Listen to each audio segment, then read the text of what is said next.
guys, gumana naman ang hangin. Naririnig naman yan sa video guys.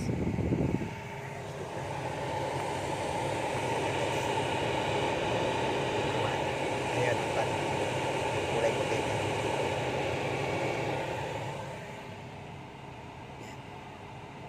Ito guys yung na-repair ko na naputol yung module.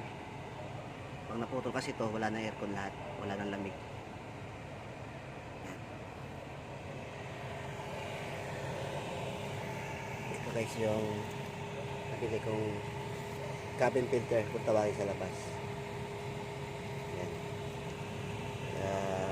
AC filter. Yan. Sa labas ng cabin filter. Parehas lang kung tawag. Parehas lang.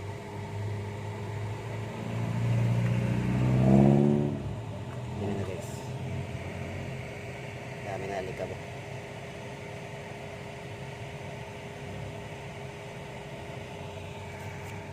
Medyo madumi lang guys.